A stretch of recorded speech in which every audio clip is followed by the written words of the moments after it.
Good evening, everybody. Welcome to the Presup Ninja podcast. I am Aaron Yost. I'm your host, and I am the self-proclaimed Presup Ninja.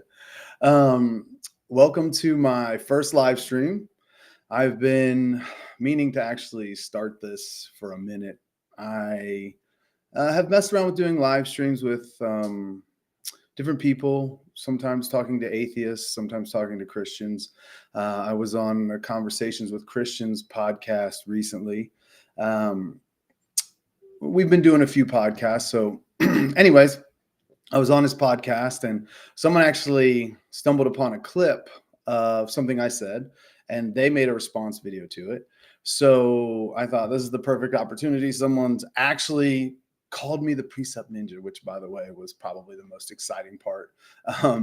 But I actually got a response to something I said on another podcast. So I thought, well, hey, if you're going to start a podcast, now's the time, because you've got somebody to actually respond to. So we're going to look at this video made by this YouTuber who calls themselves Felicia by Nature. And we're going to just look at what they say about presuppositional apologetics. So I like presuppositional apologetics. I think it has its place. I think it has one weakness in that when you're just talking to people, apologetics is a defense of the faith. So it automatically puts you in a position where you're sitting across the table from someone. And I think that there's something adversarial about that maybe prevents people from learning and challenging themselves and growing. I'd prefer to think of myself as a presuppositionalist. I prefer to think of it as a philosophical method. And the best way I can describe it is, instead of sitting across the table from you, I try to come around and sit on the same side of the table as you, and we try to learn together. Instead of being adversarial, we're trying to learn together. So that's kind of my take. I'm going to avoid like arguments and smart alecks and stuff like that. If you have legitimate questions that you want to bring up, I will definitely answer questions that are put into chat. I'll probably even prioritize them. So if you have a question or a comment about what I'm saying, feel free to put it in the chat and I will definitely respond to it. With that, I guess we can go ahead and get started responding to this video. So I'm just going to play it and stop at certain points and then respond to what Felicia by Nature says. So let's get started. Have you ever gotten stuck in a conversation where someone tries to prove their point by assuming it's already true? That's presuppositional apologetics. Today we're diving into why this approach is not only illogical. So that's not presuppositional apologetics. Presuppositional apologetics doesn't try to prove their point by assuming it's already true. We do presuppose the truth of the Christian worldview, but we do that because the presuppositional apologist is going to say that God is the necessary foundation on which all other knowledge is built. So without God, you can't have knowledge. That's very different than assuming your point is true. A presupposition is not an assumption, right? An assumption is is made within a framework. Okay, an assumption is something that is specific. Let's see, how do I want to say this? An assumption is something that's taken for granted within a framework, but it's based on the presuppositions that give the framework a foundation. Okay, so an assumption is based on the presuppositions of the framework. If the presuppositions are wrong, the assumptions fail. So an example might be, I assume that this science experiment is going to yield results. And I assume that because I have a worldview framework in which my presuppositions are uniformity of nature, induction, logic, all these tools that I can use to do a science experiment, the reliability of my reasoning, all these things, right? Those are my presuppositions. That creates a framework from which now I assume science experiment will work. So we're not assuming our worldview is true. What we're saying is God is the necessary foundation for anything else to make sense after that. Okay, that's a common misconception about presuppositional apologetics. but also a complete waste of time. I was asked in Discord why I don't tackle presuppositional apologetics. I was trying to think of a polite way to explain my position without sounding like a complete jerk, which essentially boils down to presuppositional apologetics employs strategic rhetorical tactics that deliberately bypass substantive engagement with evidence. When I came across this short with a guy called the Presup Ninja, which highlights why I find presuppositional apologetics to be devoid of meaningful engagement. Okay, so I just want to make one quick comment where this person says presuppositional apologetics employs strategic rhetorical tactics that deliberately bypass substantive engagement with evidence. That's not true. What presuppositional apologists are trying to do is actually raise the bar, right? I'm trying to not just march in assuming that everyone is working within the same framework and we can just start talking about evidence and everybody's going to agree. I'm actually raising the bar of the burden of proof. I'm raising the bar of substantive engagement because I'm trying to understand what your framework is, the framework through which you understand evidence. So I'm not dodging anything. I'm actually trying to go deeper. I'm trying to get at the foundation. What's the root? What's really going through your head? Because if you and I are operating from different frameworks, it doesn't matter. You know, I mean, to be honest, everyone is seeing the same evidence, right? We're all bumping around the same world. We all have access to the same books and we see the same things. This desk is as real to me as it is to somebody else, right?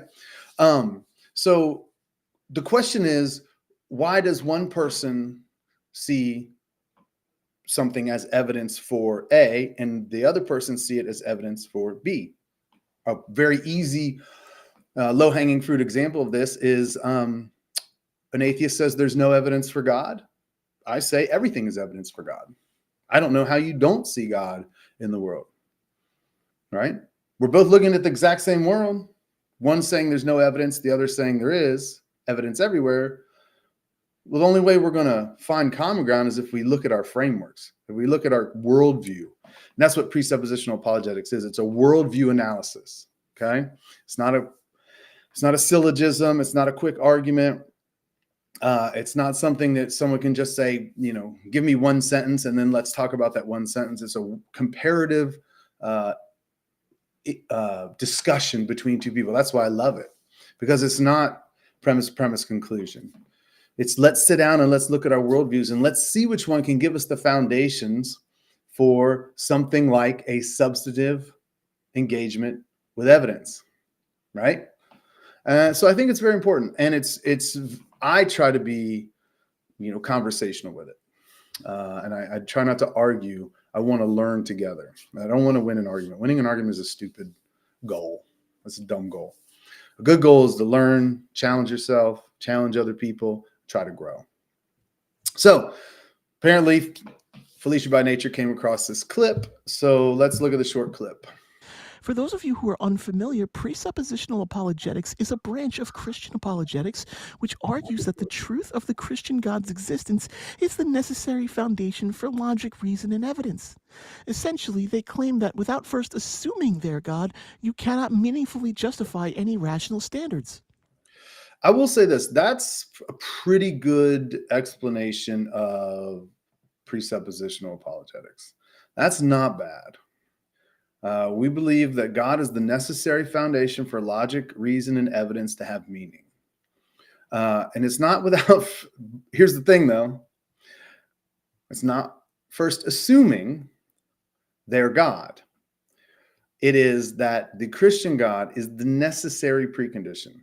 Okay, it's not an assumption, it's a presupposition, it's a starting point. Everyone has their starting points, everyone has their foundational presuppositions. All right, ours just happens to be that we need God to make sense of anything. Okay, so it's not an assumption. We need to not think of it as an assumption, it's a presupposition. Okay, you cannot meaningfully justify any rational standards.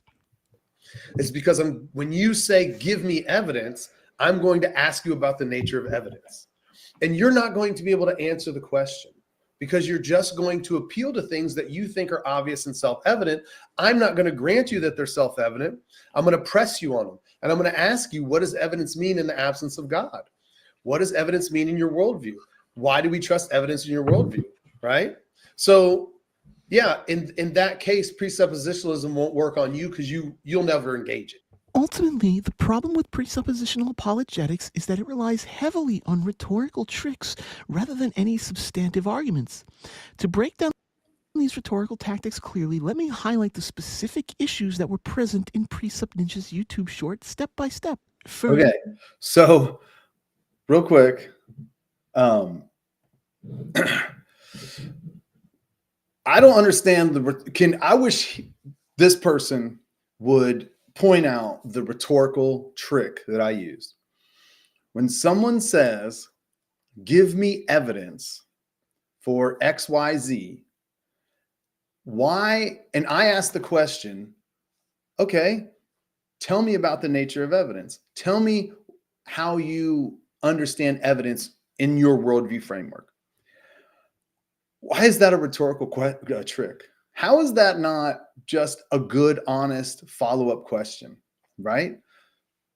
Instead of just letting someone stomp into the room and say, give me evidence.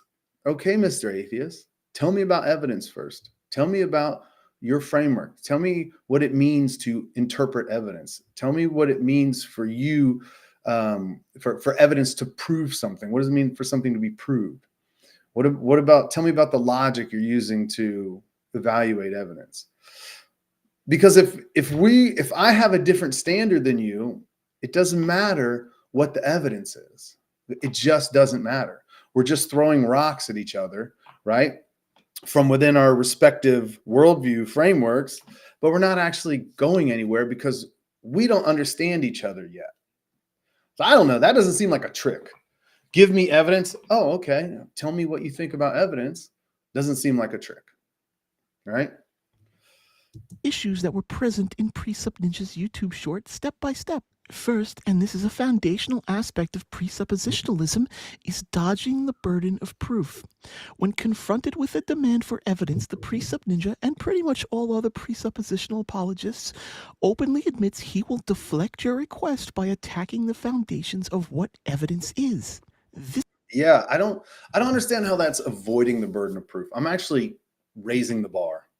I'm asking a deeper question. I'm trying to push the burden of proof to its limit, and not just say, hey, let's just start talking about evidence, even though neither one of us knows anything about the other person's framework, worldview.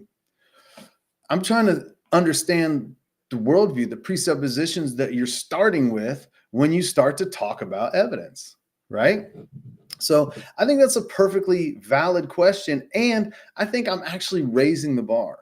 I'm not just accepting the presupposition of an atheist that their worldview is the default worldview and that God is an added extra layer at the end. And we all agree on logic, reason, and evidence. And we don't need to talk about that. You just need to prove God. Well, no, we actually don't agree on logic, reason, and evidence. And that's a problem. Like, if we don't agree on that, we're not going to be able to have a meaningful conversation, a substantive engagement about evidence, as Felicia by Nature says. So I'm raising the bar. I'm not avoiding anything. This is an old deflection tactic to shift focus away from the apologist's need to substantiate their claim. Instead of providing positive evidence for the existence of God, they demand you first justify the nature of evidence and your own capacity to evaluate it. No matter what epistemological standards that are used, the burden of proof lies on the shoulders of the person making the claim God exists, not on the skeptic to prove or disprove it or justify their standards of evidence. Okay, so fine. The burden of proof is on the person making the claim God exists. Okay, fine. But the atheist is not without claims. I mean, that is the atheist like motto, that the standard that they live by is that they're not making any claims, so they don't have to defend anything. But you are making claims. If you don't believe God exists, implicitly, you're at least saying you have the ability to understand the world accurately, independent of God. I don't agree with that. I don't think we can understand the world independent of God. I think if you try to understand the world independent of God, you're going to end up in an incoherent mess, right? So isn't it important that we talk about that? Isn't that important to examining evidence? What's your worldview, and how do you view evidence? It's not a I'm not avoiding the burden of proof. I will give you any proof you want. In fact, if you ask me, everything is proof of God. So if someone says, give me proof of God, I'm like, everything's proof of God. Why don't you pick something and I'll explain to you why it's proof of God, right? I don't necessarily, it doesn't matter to me what you pick. Everything's evidence for God. So I'm not avoiding burden of proof. No presuppositional apologist is avoiding burden of proof. We're trying to get down to the nitty gritty and make sure that when we do talk about evidence, it actually has meaning. It actually matters, right? So that's, I just don't like that. I don't like that. I just don't like the way that's framed. Conversation this way, the apologist is attempting to avoid defending their own position entirely. Skeptics, we're definitely not avoiding defending our own position entirely. In fact, that's presuppositional apologetics, is defending the faith. It's easy to defend the Christian worldview. I'm not worried about that. But I'm definitely not just going to let someone stomp into the room and say and demand evidence, because where the atheist wants to be is me firing evidence at them and them just waving it off, right? Without actually getting to the substance of why are you waving it off? What is evidence to you? What are your standards of evidence? Right? How do you make sense of evidence independent of God? And it's not just, hey, it's self-evident. We don't have to talk about it. I don't agree with that. By and large, have the stance not that a God can be disproven, but instead withhold belief in a God's existence because we see no sufficiently compelling evidence for that claim. Okay, that's a claim. There's no sufficiently compelling evidence for the claim God exists. Why? To me, the fairest question possible is, okay, there's no compelling evidence. I look around, I see everything as evidence. Tell me about evidence, Mr. Atheist, in your worldview, and let's talk about it. Let's talk about evidence from your worldview framework and see if we can find some common ground there, or see if maybe that's why you don't see evidence for God. Or what does it mean for you to be convinced by evidence? What does it mean for you to be given evidence? These are legitimate questions. The burden, therefore, rests on the shoulders of those claiming a God's existence to provide positive reasons for that claim. Shifting the focus away from that to how I justify my own epistemology avoids their own need to demonstrate how they know a God exists. It's important to note here that everyone operates with some foundational assumptions about reality, such as the reliability of our senses and the consistency of logic, if we want to have any discussion at all. These methodological starting points allow us to make meaningful inferences. They are not dogmatic faith positions in the same sense that a God must exist for logic to work. Okay, so let's talk about that real quick. Everyone does have foundational presuppositions, not assumptions. Felicia by nature keeps using the wrong word. Presuppositions about reality.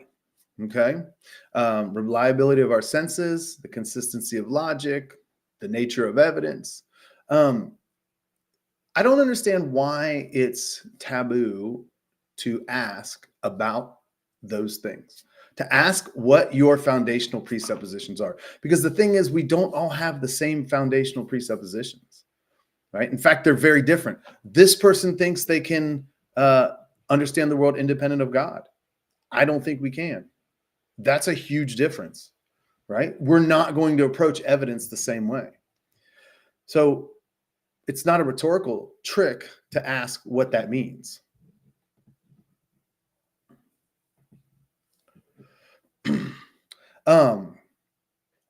And I'm sorry, but it is a faith position.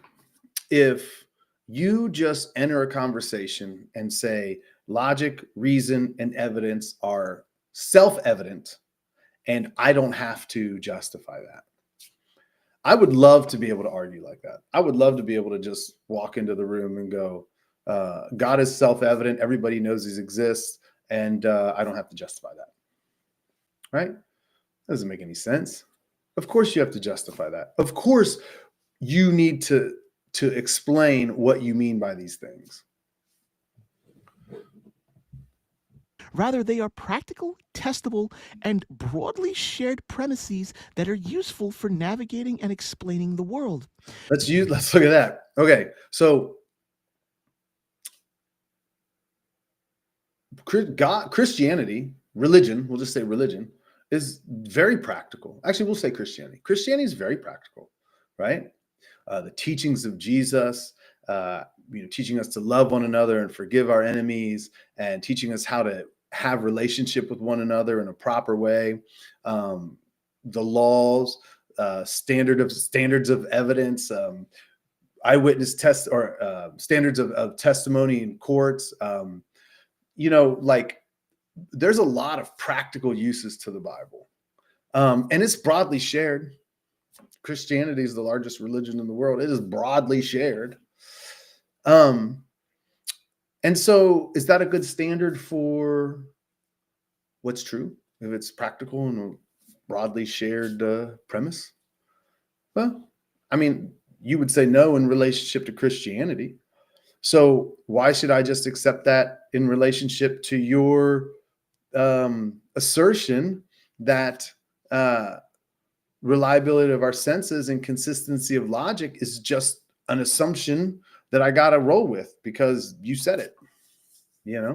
Why am I not allowed to push back on that? Now, I did jump over testable, but testable, that's the one where I'm going to say, what does testable mean in your worldview? What does it mean for something to be testable, right?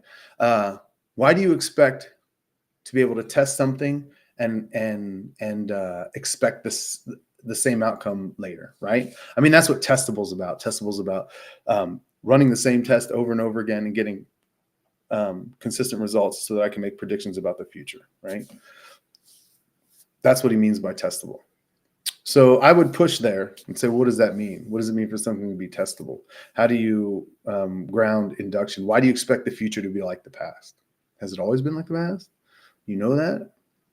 Is that an objectively true part of reality? And how do you know that? What is your framework? What's the framework? I don't want to assume anything, but what's the framework through which you ground testability? I would say you need God to ground testability, right? You need some sort of unchanging, universal, necessary standard to assume that the future is going to be like the past, right? So that's where I would press on testable. Requiring absolute proof of these assumptions from the outset distracts and deflects from the conversation. It's not requiring absolute proof. It's explain yourself. It's just lay it out, right? Make it make sense to me. Make it so that I can't just disregard your worldview framework because it's completely subjective. Make it matter to both of us, right? Ground it in something objective so that it matters to me and you equally, and I can't just ignore it. God does that, right? If God exists, you can't just brush him off and ignore it. You can through life, but eventually you face him in judgment. So you can't just ignore it. But that's essentially the question: is make it matter to me. Make your worldview matter to me in a way that I can't just dismiss it, right? Let's find common ground, not neutral ground. There is no neutral ground, right? Neutral ground is different than common ground, right? Everyone comes with presuppositions and about the world, and they have a worldview. And so neutral is impossible. Nobody's neutral, but we can find common ground, right? Any debate begins with an assumed and mutually held standard of rational discourse. If we are having a rational discussion, we are implicitly presupposing that evidence and logic are meaningful, with or without a God being part of that equation. This person does not understand presuppositional apologetics. If you say that, you do not understand presuppositional apologetics, because a presuppositional apologist would say that the exact opposite. When we have a rational discourse, we are both implicitly presupposing that evidence and logic are meaningful only because God exists, right? I'm going to lean into Romans 1 and say, all men, just through creation, all men know God exists. And they know two things about him: his divine nature and eternal power, right? And it's clear, and God has made it clear to them so that everyone is without excuse. Now, that is a very different worldview than the one he just put up here, right? So we're not starting in the same place. I'm not agreeing to that mutually held standard of rational discourse. I actually think that's broken as a standard of rational discourse. I would say that doesn't work. You don't have a foundation for rational discourse there, right? So no, we don't both come with that same mutually held standard of rational discourse. Sometimes precepts will challenge. By the way, I just want to note that's a presuppositional argument, even if it's an atheistic presuppositional argument, but that is a presuppositional argument. So as much as he doesn't like presuppers, he just made a presuppositional argument from an atheist worldview. The notion of rationality on the whole.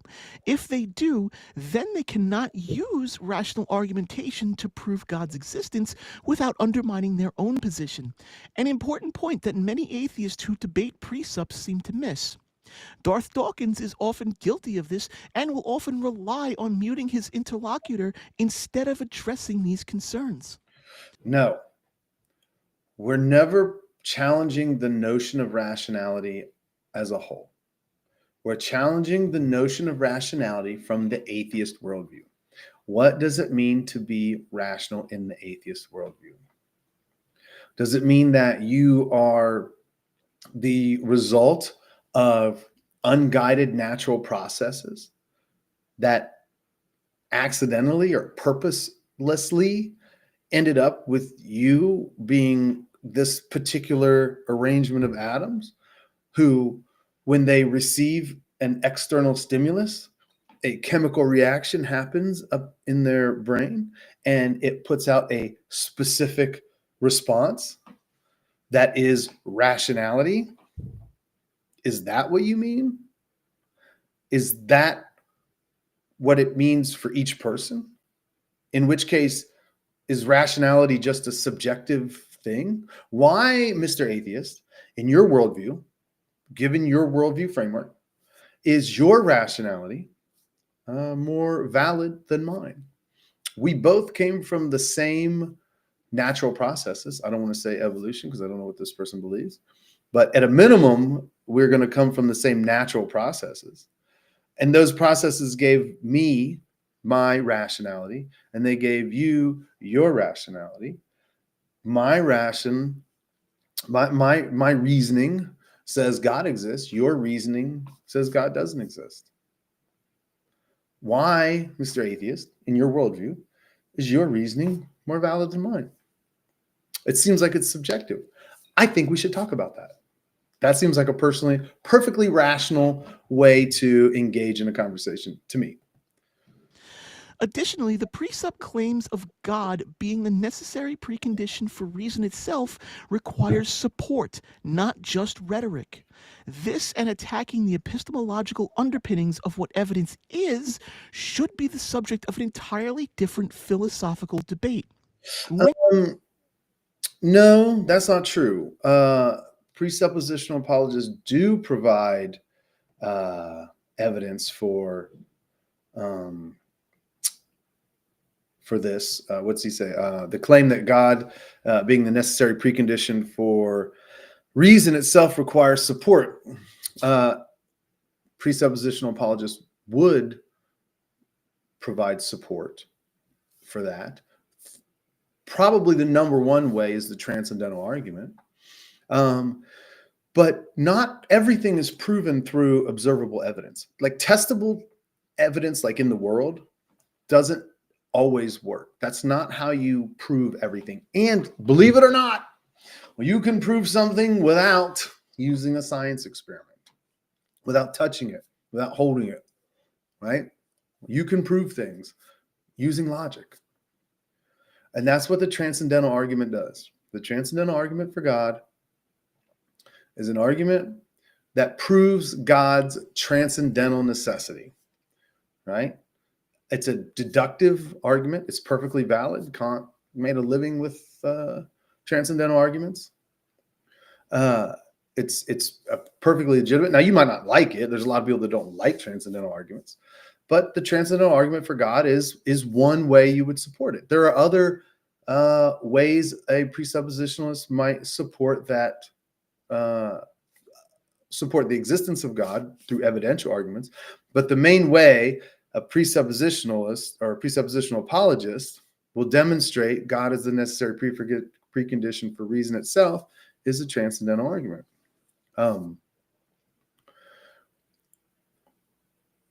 You're showing the transcendental necessity of God. You can't even you can't even disprove God without appealing to categories that are exclusive to the Christian worldview. I think a very easy way to think about this, sort of a low-hanging fruit way to think about it, is, or like the most basic entry level that makes sense to everybody, is logic. How would you prove logic? How would you prove the laws of logic are true, right? Well, you would prove the laws of logic are true through their transcendental necessity. Because even if you made an argument against the laws of logic, you would use the laws of logic in that argument, right? Like in denying the laws of logic, you affirm them. And that's how we demonstrate God. That's what the presuppositional apologetic method is showing the person through worldview analysis that in denying God, you're actually affirming categories and concepts and ideas that only make sense if God exists, right? So they do provide support. This person just doesn't understand presuppositional apologetics. I don't think they understand transcendental arguments. Subject of an entirely different philosophical debate. When you, no matter what position you take, come to the table to debate something, you assume neutrality on such foundational subjects for the sake of both focusing on the primary topic of the debate, as well as avoiding philosophic sophistry, epistemic nihilism, and hard solipsism. No. Presuppositional apologists do not assume neutrality. And I'm sorry, Mr. Atheist, you lack the authority to just demand everyone assume neutrality. We're not neutral. You're an atheist. I'm a Christian. We're not neutral. We have different standards of evidence. We have different groundings for logic and reason. I think that logic is necessary, universal, invariant laws of thought. You think they're human conventions, human constructs. They're descriptive, not prescriptive. That's not neutrality. We're not coming to the debate neutral. I think to me, it's bonkers to think that two people enter into a debate neutral. It's not even possible. It's not even possible. This person demonstrates it over and over again that it's not even possible. But here's the thing. The philosophic sophistry, epistemic nihilism, and hard solipsism are features of the atheist worldview. And that's the problem, is that when you start, atheism struggles with first principles. It struggles with foundations. It struggles with justifying things, right? The atheist knows that they don't have foundations for logic, reason, evidence, all these things, right? And so that's why the atheist always slips into pragmatism, fallibilism, and whatever probability, uncertainty, open system where the, markers are always moving and I'm updating my beliefs as new data comes in, that whole thing, right? That's because they struggle with grounding these things. How do I know? Van Til came up with this 100 years ago. This presuppositional apologetic method was put together by Cornelius Van Til 100 years ago, and there's been no meaningful atheistic response. If you want to end it, just provide the necessary preconditions for intelligibility in a way that the presuppositional apologists can't say God is the only foundation. All you got to do is ground it, show them that they're wrong. But that's a huge flaw in the atheistic worldview, right? In the framework that atheists use to engage the world, that's a big problem. Hard solipsism is a big problem. Presuppositional apologists do not do this. They sidestep sincere debate by refusing to engage on mutually agreed upon ground, effectively shutting down genuine inquiry. No. I think asking you what your presuppositions are is genuine inquiry. It's not a rhetorical trick. It probably feels like a rhetorical trick if you talk to Darth Dawkins. I don't want to be put in the same boat with Darth Dawkins. I kind of think he's a bully too.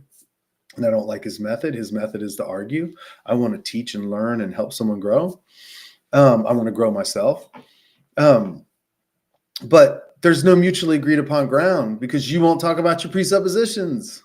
You assume this and you demand that I meet you in this self-evident, mutually agreed upon ground that I don't think is self-evident and I haven't agreed to. So it seems really one-sided to hear somebody say that. And I'm not shutting down genuine inquiry. I actually think asking you about your presuppositions is the most genuine inquiry, right? Because that's where we're going to change. That's where we're going to figure it out. Second, the Presup Ninja uses the tagline, "in the absence of God," which assumes the existence of God as a necessary precondition for evidence, logic, or reason to be meaningful. This is an unsubstantiated presupposition smuggled into the debate as if it's a given. This ultimately is circular reasoning. It's never smuggled into the debate. I'm explicitly forward with that because that is presuppositionalism. Well, presuppositional apologetics. That's not presuppositionalism. That's presuppositional apologetics. God is the necessary, not a necessary. God is the necessary precondition for evidence, logic, or reason to be meaningful. I lead with that. It's never smuggled in. It's always part of the debate. And I do think it's a given. And I can defend that rigorously. Right? So no, it's not smuggled in. The Presup is essentially saying you can only reason if God exists, so you can't reason without first believing in God. No, that's not what we say. I don't care if you believe in God. God is the necessary precondition for intelligibility, whether you give him the glory for it or not. That doesn't matter. I'm saying you can't just appeal to these things that you can't justify. If you can't justify logic, reason, evidence, induction, uniformity of nature, etc., etc., etc., I'm not just going to let you wield them if you can't justify them. I can justify and appeal to them through the character and nature of God. Mr. Atheist, if you have that foundation for these things, just say it and we'll move on. I'll quit being a presuppositional apologist if you can just ground and appeal to these things. You'll see that that will never come. This assumption eliminates the possibility of neutral ground, which means meaningful dialogue is impossible. Often, It doesn't eliminate the possibility of neutral ground. There never was neutral ground. We don't agree on the most fundamental aspects of existence. We are not neutral. Atheism is not neutral. Christianity is not neutral. Jesus says, you're either for me or you're against me, right? It's not neutral. I never thought it was, I never claimed it was, and I never pretended it is. And as soon as somebody brings up neutrality, I shut that down. We are not neutral, friend. We are not neutral. There might be common ground. There's nothing neutral about what we're doing. Presups will like to try and counter this claim by saying that all worldviews are ultimately circular, e.g., you rely on reason to justify reason, but then attempt to smuggle in theistic circularity as somehow virtuous or inevitable.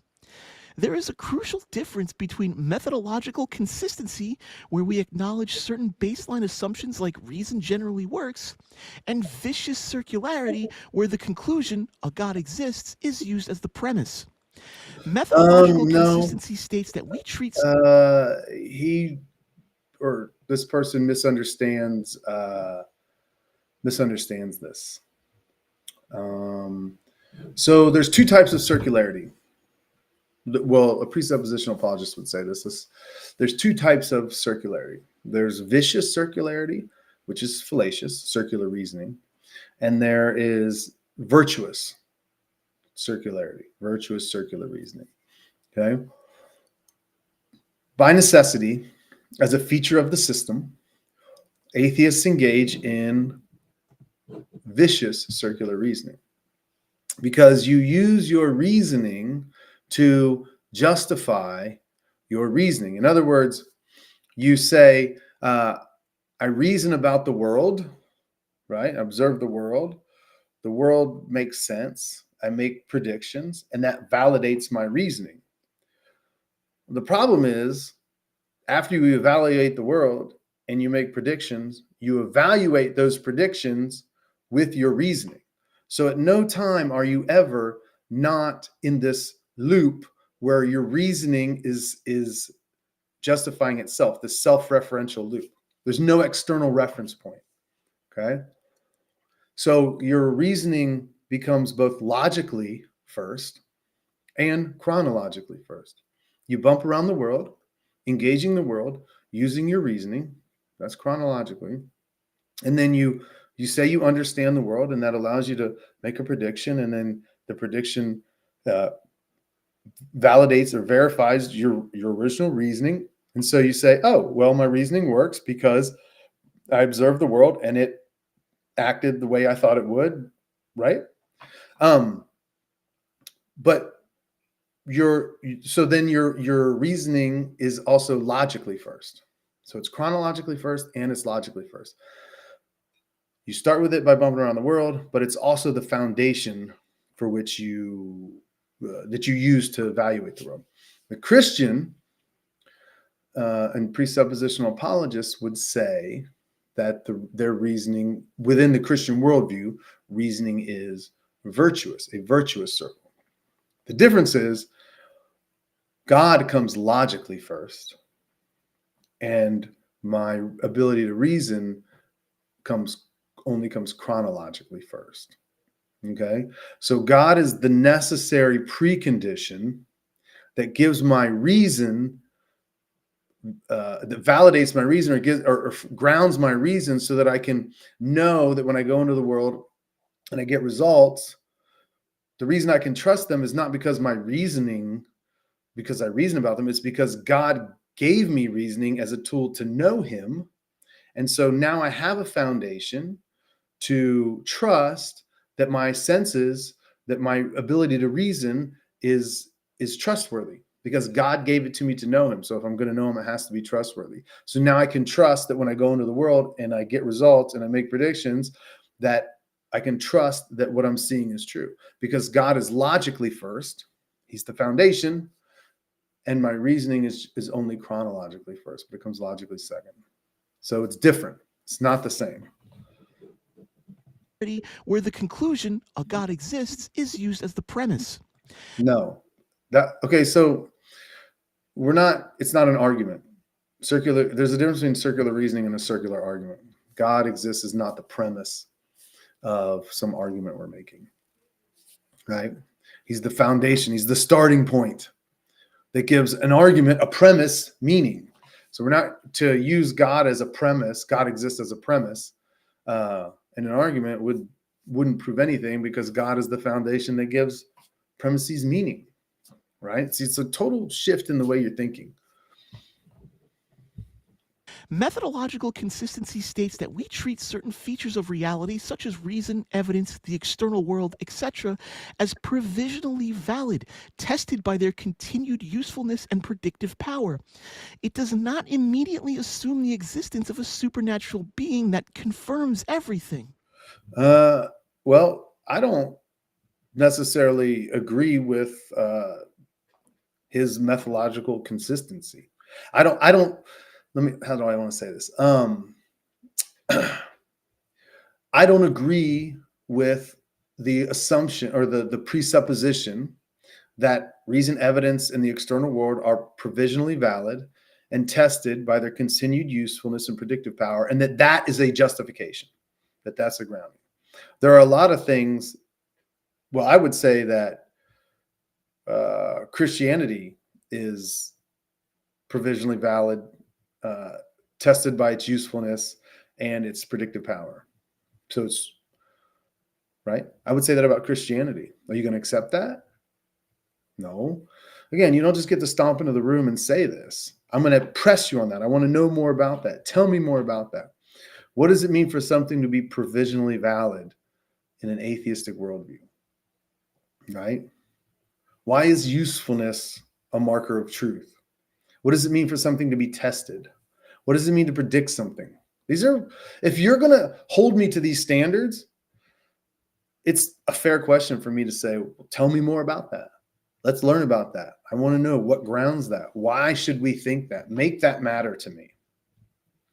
And we're not assuming a supernatural being that confirms everything. I don't even know what that means. That's not even really a coherent idea in the Christian worldview. God is the necessary precondition that gives meaning to our existence. Naturalistic assumptions that reason and evidence are generally reliable does not contain the hidden claim, therefore God. However, the presuppositionalist claim does sneak its conclusion into the premise. Again, this person does not understand presuppositional apologetics because a presuppositional apologist would never say, therefore God. God is the foundation that gives that gives conclusions meaning. You're never going to prove God with a argument, premise, conclusion. I know the William Lane Craigs of the world do that, and I know evidential apologists do that. I'm not against using evidence, but all evidence does do is support the truth of something that is already established, and that is God is the foundation through which logic, reason, evidence have meaning, right? So evidence is like arguments, the transcendental argument for God, the Kalam cosmological argument. These things support the truth of the Christian worldview. They don't prove anything. God is what gives proof meaning. God is what gives the idea, the concept of proof meaning. God is what gives a syllogism meaning. If you don't have that foundation, that necessary, immutable, reliable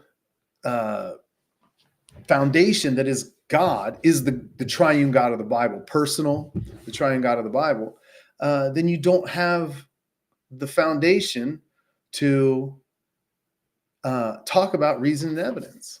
right? But we're never saying therefore God. We're never drawing the conclusion God. We're starting with God as the starting point that gives conclusions meaning. Okay, so no, this is just a fundamental misunderstanding of presuppositional apologetics. This is also another deflection to a related but out of scope topic.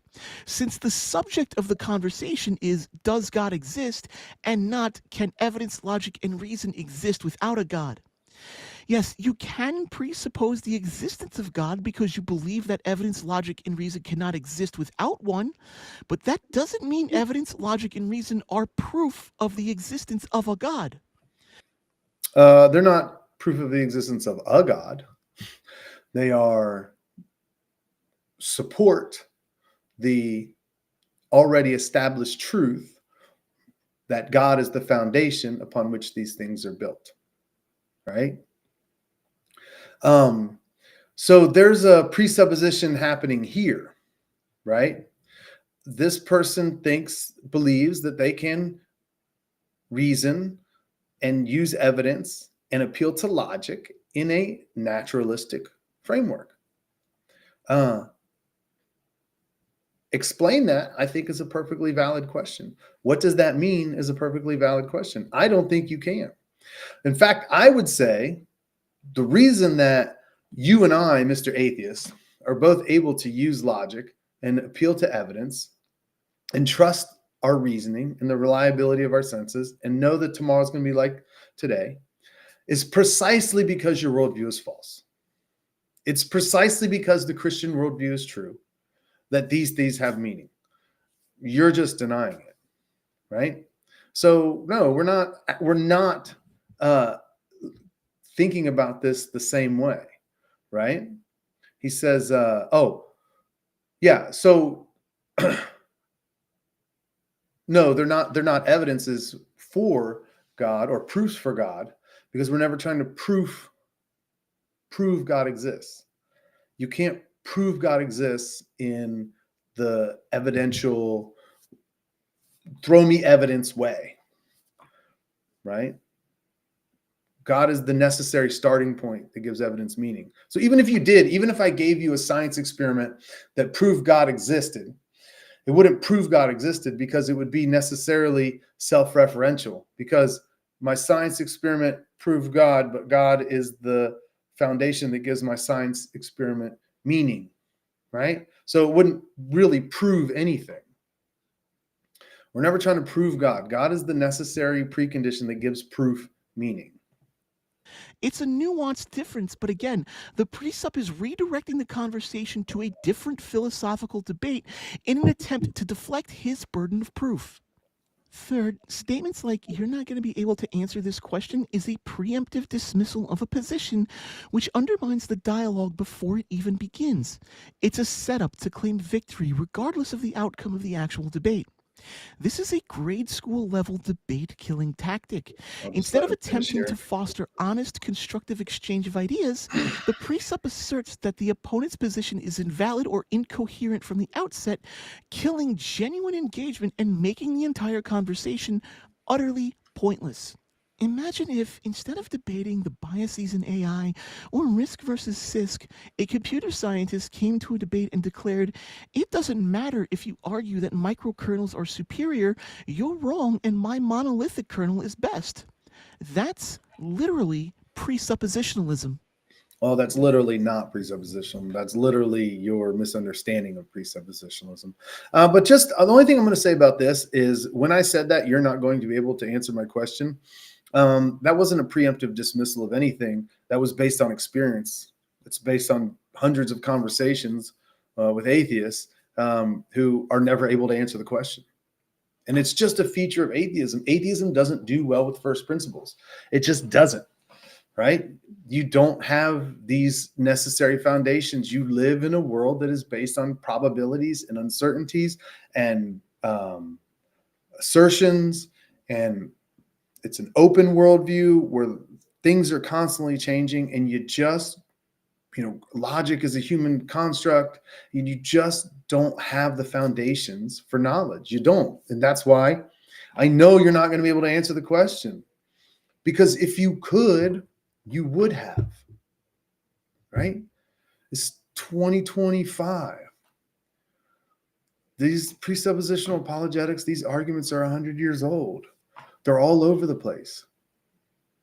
The way to shut down presuppositional apologetics is to provide a worldview that has the necessary preconditions for intelligibility that doesn't include God.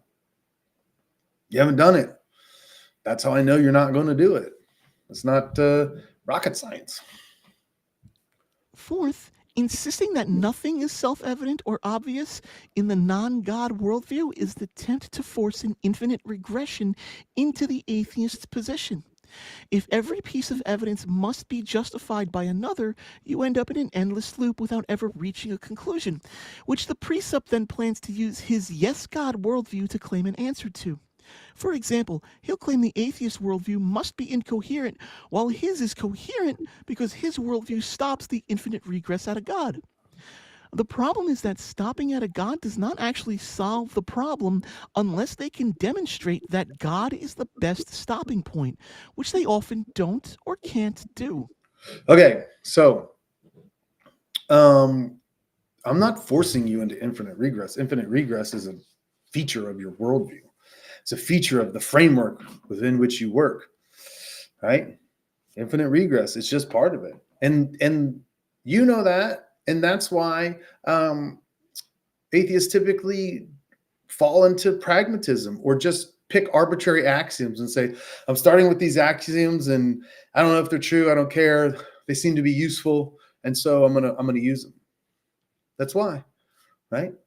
Because that is a feature of your worldview. It's not a feature of the Christian worldview, not because we dropped God at the end of an infinite regress, but because we have a foundation on which all of this stuff is built and makes sense. You might not agree with the Christian worldview. You might not agree with or believe that God exists, but the Christian worldview is a coherent foundation for things like logic, reason, and evidence. In the reason infinite regression is just a feature of your worldview. I'm not forcing it on anybody. Also, they ignore things such as methodological or pragmatic foundationalism. That is, we can accept certain bedrock assumptions, the external world is real, for example, for practical reasons, because these bedrock assumptions consistently produce reliable knowledge and predictions without the need of invoking a deity. That would be a presupposition. I would say no. The reason that that you know the external world is real is, or that things are practical, or that they work, or that they're useful, is precisely because God exists. See, you think that not giving God the glory means that you're doing this independent of God. I'm saying you're not, right? God is what allows all this to happen. He just makes it rain on the just and the unjust, right? It's common grace. He takes care of all of us in that way. So yeah, I'm not saying that that you can't use logic, or that your ability to reason is just hopelessly broke, or that you can't trust your senses, or that the way you understand evidence isn't accurate. I'm saying the reason it is because your worldview is false, because the Christian worldview is true, right? So, but then again, and also this is just subjectivity. I mean, he's just literally saying, hey, we can accept certain bedrock assumptions, that the external world is real, and because it's practical. And thanks for your subjective opinion. I'm not sure anybody cares or that it matters. And just as quickly as you can put your subjective opinion out there, I can just reject it, ignore it, dismiss it, use it when it's convenient, dismiss it when it's not. You got to make it make sense to me. I'm sorry, you got to make it matter to me. You got to make it transcendental. You got to make it universal. You got to make it something I can't just ignore. And I can just ignore, dismiss your subjective ideas about the world. Predictions without the need of invoking a deity. Even if one claims that a God halts the infinite regress, they must still demonstrate why a God is the most coherent stopping point. Simply invoking a God's nature as a necessary being doesn't justify that leap that their particular being is real or that it logically halts any regress. The phrase God did it just leaves the original epistemological questions unanswered and ultimately results in a special pleading fallacy. Well, it's not a special pleading fallacy because presuppositional apologetics is all about demonstrating why God is not the most coherent stopping point. Again, see, this is their naturalistic presuppositions coming through. We're not saying God is the most coherent stopping point. We're saying God is the only, he's the necessary coherent stopping point, right? He's the necessary foundation. Okay. And so it does, it says, invoking God's nature as a necessary being doesn't justify that leap, that their particular being is real or that it logically halts any regress. That is presuppositional apologetics. There's a methodology to it, right? It's not premise conclusion. It's not one sentence apologetic. James White, Dr. James White always says, typically have thoughts that require more than one sentence to express, right? Same thing. It's an apologetic that requires more than just a quip to express. It's a worldview analysis where we sit and talk and we analyze each other's worldview. And in doing that, we can answer the question, is God the necessary stopping point? Is God the necessary foundation? Okay. So we're not simply, if you will probably meet apologists that simply say that. But my gut would tell me it's a two-way street. My gut would tell me, Mr. Atheist, you're not engaging with what the presuppositional is trying to do. And you're probably both stuck in trying to win an argument instead of trying to learn and grow and challenge each other. The insistence of nothing being self-evident is ultimately a time waster that's trying to drag the conversation down into philosophical minutiae. While I sometimes find foundational epistemological questions interesting, they serve no purpose in a high-level debate such as the existence of a God and should be reserved for more foundational, focused philosophical discussions. In this case, insisting that nothing is self-evident in the opposing party's worldview is irrelevant to the claim of God existing, serves only to derail the conversation, and is more of a personal attack against the opponent than an exchange of ideas, as is the purpose of a debate. No, it's actually very, very important to making progress, right? Why is it that I have to grant your presupposition that things are self-evident? Why do you have that expectation? Like, you keep on telling us what these ground rules of conversation are, of understanding each other. How do you know this? Like, where did you get this? Is this something that's objective, that's universal and necessary? Or is this just your opinion about what you think we ought to do when we talk and I can just ignore it, right? I think that I think it's ridiculous to think that things are self-evident. You think it's ridiculous to think that things aren't self-evident. Don't you think we should hash that out? Don't you think we should understand each other on that point before we start just appealing to self-evident things? Because I think God is self-evident and requires no justification. Can I move forward with that line of reasoning? Are you going to just let me say that? No, of course not. What you want to do is you want to be allowed to invoke self-evident things that then allow you to, you want to invoke things as self-evident so that you can bypass justifying why you think the way you think and just get right into attacking Christianity and be in the deflection. I give you evidence, you swat it away. I give you evidence, you swat it away. That, my friend, is the waste of time. Of ideas, as is the purpose of a debate. Keep in mind, this only works if he's been able to deflect the burden of proof, which is why Presup Ninja here begins his answer by using 2 deflection tactics before coming to this point. If he has to justify his claim that a God exists with real tangible evidence, the entire presuppositional position falls apart. Thus, they heavily criticize foundational ideas, setting the other person up for failure from the outset. Okay, to which I would say, if you can't justify and appeal to logic, reason, and evidence, then your entire atheistic presuppositional position falls apart. Right? We're both in the same boat. We both have presuppositions about the world. We're both appealing to them. I'm just asking you to explain them. I will explain them. By the way, this is how I expect the conversation to go. Hey, Mr. Atheist, you just said God is illogical. This feature of God is illogical. Tell me more about logic. Right? And I expect you to answer and then say to me, okay, Mr. Christian, now you tell me about logic in your worldview. Why can you appeal to logic? Right? What is logic in your worldview? That's a fair question. That's how I want the conversation to go.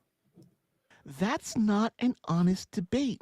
That's just trying desperately to score a win in your own personal logbook.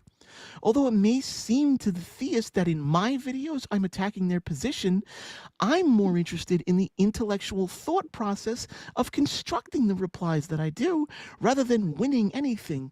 And except you're not interested in the intellectual thought process that evaluates the foundations through which you make claims, right?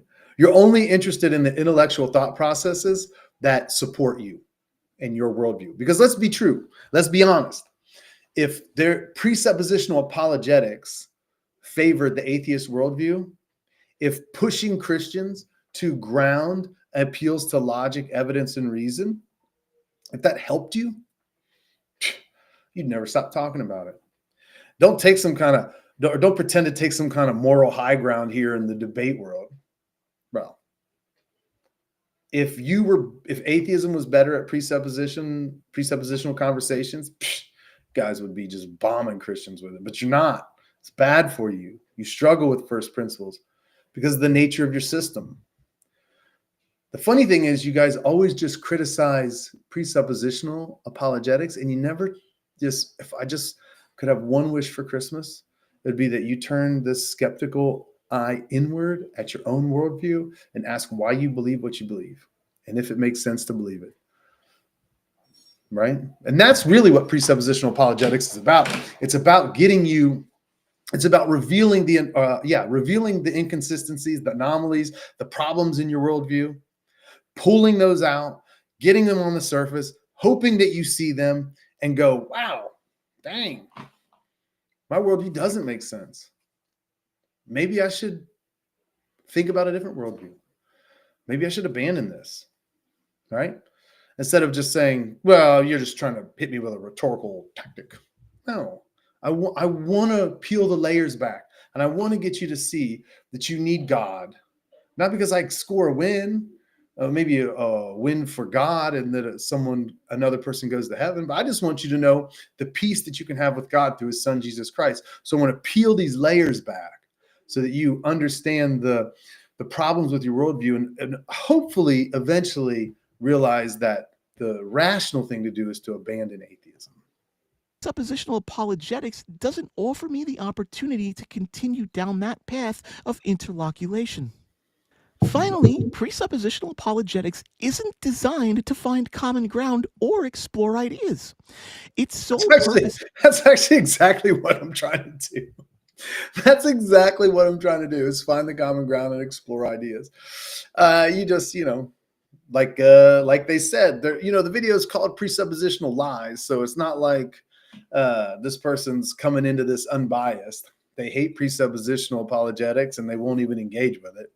I promise you, the reason you don't find common ground and explore ideas with presuppers is because you need to turn that focus inward and look at yourself and ask why you can't make progress with these people.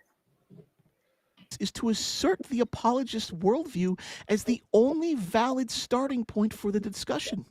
This makes dialogue genuinely impossible, and it's intentionally designed to be impossible to have an honest dialogue. No, it's designed to have the most honest dialogue, to expose presuppositions, talk about what makes sense, and really get to an honest dialogue. Engaging with such arguments just results in a frustrating loop of circular reasoning, bad faith questions, and, if the presup is defeated on any one of his points, goalpost shifting, all while claiming victory regardless of the exchange. I don't know who this person's talking about talking about, but if you're just saying blanket presuppositional apologetics is circular reasoning, no, that's wrong. The questions that I ask are not in bad faith. I truly want to understand why you believe what you believe, and I want to press you on what you believe so that eventually you'll come to understand that Jesus is that foundation that you need. But it's not done in bad faith. It's not done to win an argument. It's not done like to, what do you say, something about put a marker in my logbook. I mean, it's for you. It's for the atheist. It's because I want you to know the peace that I have with God, right? I mean, it is interesting to me, but I don't care about winning an argument. Winning an argument is stupid. I myself am an atheist. Atheism holds that the term God must be coherently defined before we can meaningfully discuss whether such a being exists. If the term is incoherent, then the debate itself is moot. But a presup will insist that a God is the presupposition that answers everything. As you can see, we have an impasse. I am exploring what a God means and if it is logically even possible to exist, while the presuppositionalist is asserting a God's existence and working backwards from his conclusion. No. To clarify my Not position, working backwards. God is the necessary starting point. You don't work backwards from that. One, it's not a conclusion. Two, it's the necessary starting point, and we're working forward from there. doesn't assert, I know there is no God. Instead, my position questions whether the term God, as used in modern parlance, is coherent enough to be debated in the first place. If a term, like a timeless, spaceless, and immaterial something, lacks a clear, testable definition, there is no coherent proposition to affirm or deny. This stands apart from the traditional skeptic position and from simply disbelieving in a well-defined deity. It challenges whether a God is, as typically presented, even meaningfully defined. In addition to omnipotence, omniscience, and omnibenevolence, or omnipresence, depending on which sect of Christianity you talk I'm to, going to stop here. Believing in a well-defined deity. It challenges whether a God is, as typically presented, even meaningfully defined. So I'll actually respond to this, and then I'll respond to the next thing. So I'm not gonna lie. This first, I hadn't really heard of ichtheism before, and so I looked into it, and not gonna lie, he got me thinking about defending this idea of ichtheism, right? But then it occurred to me after I kind of took a step back and thought about it for a while. It kind of occurred to me that this is just another argument, same arguments being made, repackaged and given different words. But there's nothing new here, nothing different, right? So here's how I would respond to this presuppositionally. Okay. I would say, well, first of all, I reject the idea that God is that the concept of God is not clear, right? Or that it's not adequately defined within the Christian worldview. God might not be completely clearly defined, but where he has revealed himself to us, it is clear, so clear that all men know God exists, and no one is with excuse, right? That's how clear it is within the Christian worldview. And I would say that the things that God has revealed about himself are extremely clear, and that while we don't know everything, what God has told us is 100% clear. So, first of all, I reject that idea. that the concept of God is not meaningfully defined. Within the Christian worldview, it's very meaningfully defined. And I can talk at length about it. But here's what I would ask you, Mr. Atheist. What is this objective standard of clearly defined that you are using to evaluate the concept of God? Where is this objective standard? Is this a universal standard? Is this the only standard? Is this a necessary standard? How do you know this standard? Right? Is this just your subjective opinion? It doesn't feel clear to you, and so you're declaring it unclear? Tell me more about your standard of clarity and coherence. What does that mean? Right? Because if it's subjective, well, the problem is probably you. Maybe the problem isn't that the concept of God is unclear. Maybe the problem is you're ignorant, or you just don't know, or you need to read more, right? So let's talk about what that means when you say something is unclear. What's the subjective standard of unclear that you're using? See, in your worldview, Mr. Atheist, you're all little autonomous creatures running around, the result of these natural processes, and everybody is their own autonomous little God, right? And so your subjective opinion is your subjective opinion. And I can honestly, not to be rude, but nobody cares what your opinion is. I want to know how you know this in a way that matters to me. Now, I can make sense of God being unclear to you. If you think God is unclear, it is not because God has not delivered the message clearly. It's because you are an unbeliever and you are in rebellion against God. And that rebellion runs so deep, the Bible tells us, that it affects your ability to reason. So I have no doubt that for you, aspects of God are unclear. But that's not a function of the definition of God or God not being clearly defined or a problem with the Christian worldview or anything like that. The problem is you. The problem is you're suppressing the knowledge of God. The problem is that you're in rebellion, right? So whether you believe that or not is irrelevant. That's a coherent foundation for understanding your lack of clarity, right? What's your foundation for understanding your lack of clarity? Like your subjective idea? You know, what does it mean for something to be unclear? Again, like I talked about before, it means there's an external stimulus and a chemical reaction, and then out pops unclearness. Like, what does it mean for you to judge God and say he's unclear? As typically presented, even meaningfully defined. In addition to omnipotence, omniscience, and omnibenevolence, or omnipresence, depending on which sect of Christianity you talk to, I propose a fourth omni librum. The notion that a being granting free will must itself have ultimate unbounded free will. Yet this clashes head-on with omniscience. If God truly knows all future events, God cannot choose otherwise, negating ultimate freedom. For me, this contradiction illustrates why the Christian God concept might not be coherent.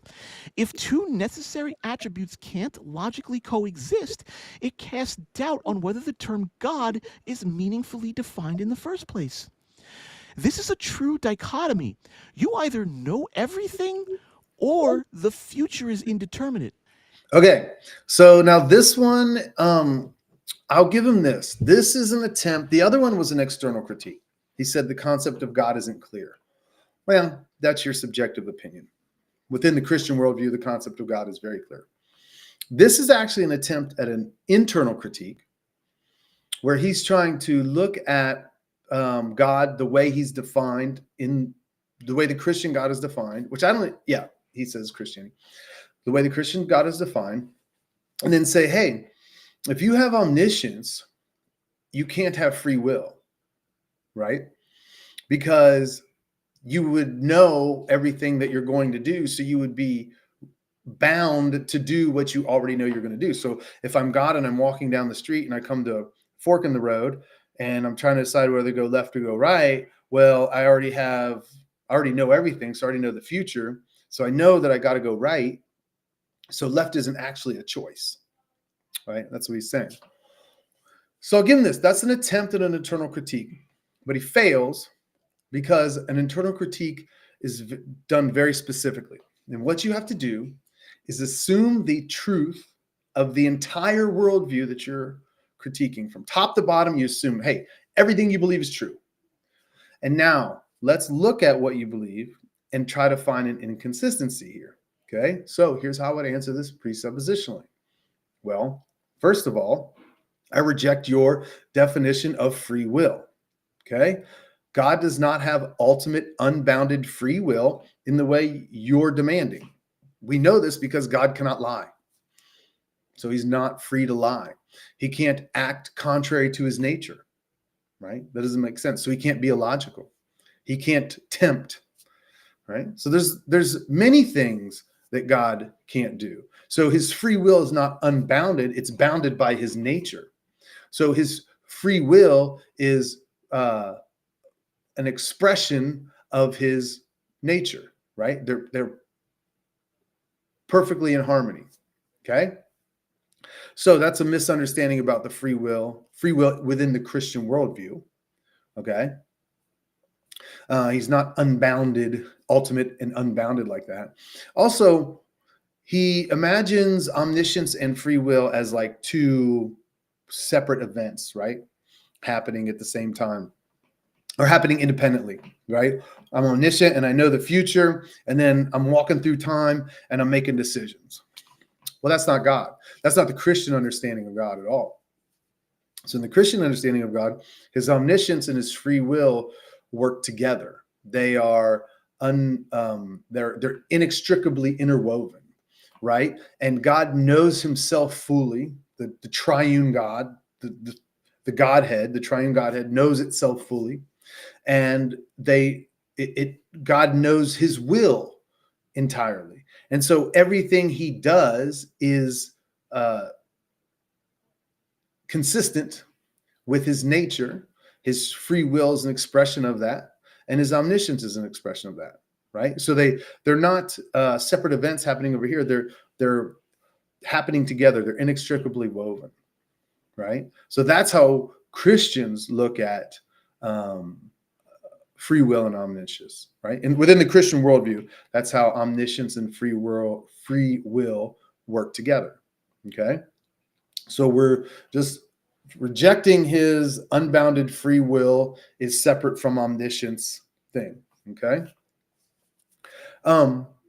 But so what he does is he starts trying to do an internal critique and he slips into external because he comes up with his own definitions, and he's not granting the truth of the entire Christian worldview.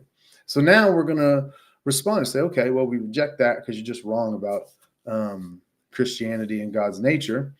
But let's talk about the logic that you appealed to, right? So you said God logically can't do X, Y, and Z. This is what you're not going to like. Tell me about logic in your worldview. In your worldview, isn't logic just a human construct? Isn't it a convention? Universal? Is it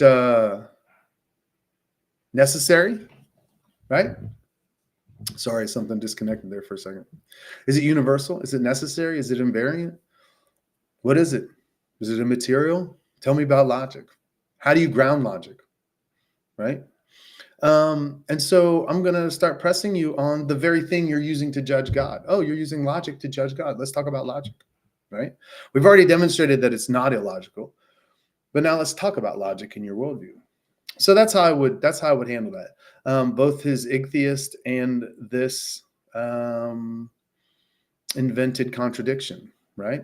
I started to get caught up in like the details. And then it occurred to me, so Christians, if you're watching this and you're wondering how to handle this, don't get caught up in the details. These arguments are all the same. This argument and the other argument are the same presuppositions, just packaged up in two different packages and presented to you with different words, but it's the same thing, right? I'm misunderstanding the Christian worldview, and I'm trying to critique it without understanding it, right? Or Well, I should say, I have my presuppositions, and I'm trying to understand the worldview through my atheistic presuppositions. I'm trying to understand God and the Christian worldview through my atheistic worldview. And that's why it's not working. So you got to unpack that first. Nature is indeterminate. In short, I think this concept of a God contains unresolvable contradictions, lacks certain attributes to avoid contradictions despite being necessary to modern Christian theology, and contains unknowable attributes such as timelessness, spacelessness, and immaterialism. Using something that is poorly defined as the ultimate grounding for evidence, logic, and reason is incoherent. Using something as poorly defined as your idea of poorly defined is the ultimate worst place to reason from. Your inability or your confusion centered around timelessness, spacelessness, and immaterialism is irrelevant to whether or not those ideas are clear within the Christian worldview, right? It's possible that they're clear within the Christian worldview, but you just don't get it, right? So your subjective position here is the ultimate worst grounding for evidence, logic, reason, and whatever. As you can see, this approach to theism just doesn't mesh well with presuppositional apologetics. The conversation will never even get started as the atheist doesn't understand the concept of a God, and the presuppositionalist has already supposed the truth of their God concept. I'm surprised that this person spent the last 15 minutes and 7 seconds knocking presuppositionalism for using rhetorical tactics to avoid meaningful conversation, only to slip into igtheism and a made-up definition of free will and omniscience that they admit is a conversation stopper. So like, okay, so it's bad when presuppers do it, but it's okay when you slip into your subjective opinion that stops conversation. I was surprised that they did that.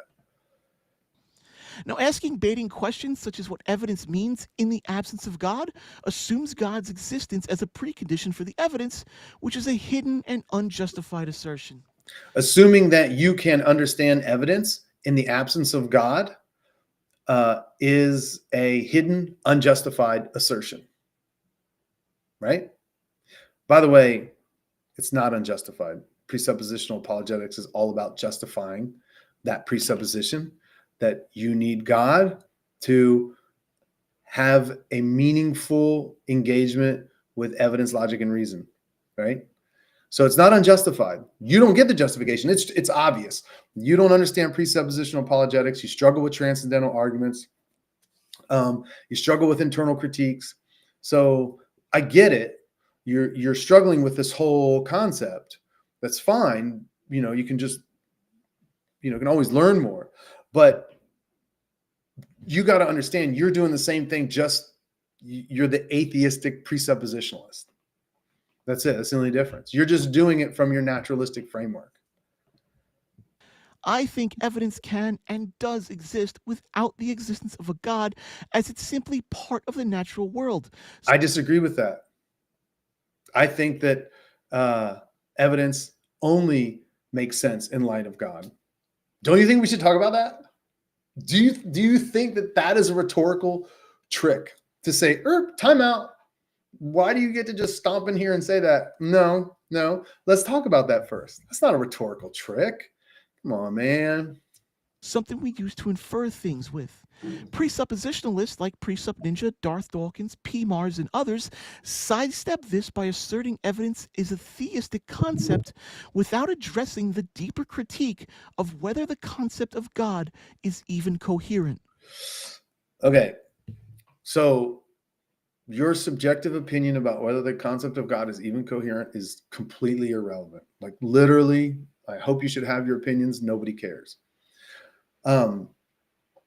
When it comes to this, no one's sidestepping anything.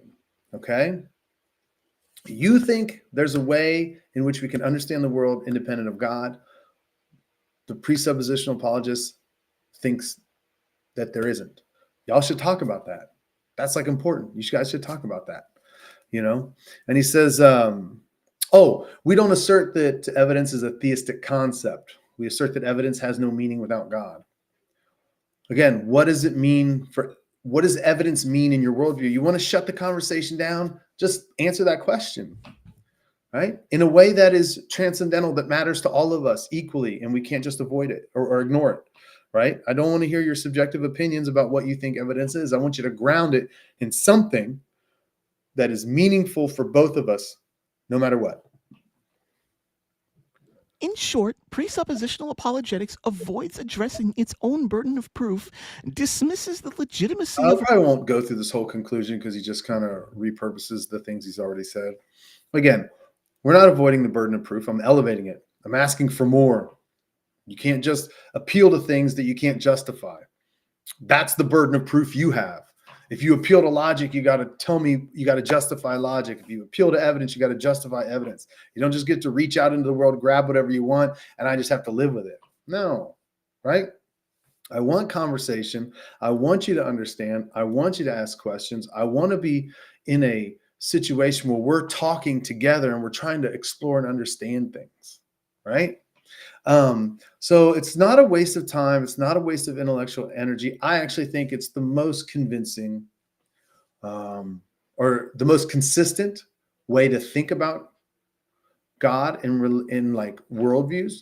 And I think it's the most convincing apologetic. I think it is. And I think if there was a meaningful response from atheists about or to presuppositional apologetics, we would have heard it by now, but there just isn't. And that's a feature of atheism. So here's what I would say, Mr. Atheist, Felicia by nature, whoever's listening. Don't hate on presuppositional apologists for revealing problems in your worldview, right? Felicia by nature gave two arguments against the Christian worldview. It'd be foolish of me to just dismiss those and get angry at this person for making those arguments. Instead, what I did is take a few days to think about them, to learn about them, I almost kind of got caught up in the actual evidential argument. And then I realized, oh no, I'm sorry. These are just the same arguments that atheists always make, just with different words. And I went back to my presuppositional roots and I answered it. Right? So, oh God, I lost my train of thought on that one. So Mr. Atheist, if you're hearing this, don't be mad because we revealed the inconsistency. Like, take that and go, well, shoot, oh man, why can't I ground logic? Why is it that my system is open, that things are always in flux? Why is it that I can't really explain what an appeal to evidence means past just pragmatism or saying it's self-evident, right? Think about that, because there are other ways. You know, your worldview is not the only way to look at the world. There is a worldview that can give you the certainty that you already have. Nobody lives like in this fallibilism and pragmatism and stuff. They're all just their talk. Everybody lives as if tomorrow will be like today, as if things are certain, as if they can trust logic, as if evidence has meaning. Even if they can't put it into words, that's how they live. Or even if they deny that, that's how they live. So you don't have to live that way, though. There is a worldview that can give you what you're looking for, right? Which ultimately what you're looking for is peace with God. And you can find that through Christ Jesus, through the Christian worldview. So what I would say is don't just get mad at Presup. Once the layers are peeled back, look at yourself and think about it. To the Christian, I would say, don't get caught up in these evidential debates unless you can hash out the frameworks through which people are talking. Otherwise, you're just going to be two ships passing in the night. Okay. Also, don't be intimidated by evidences.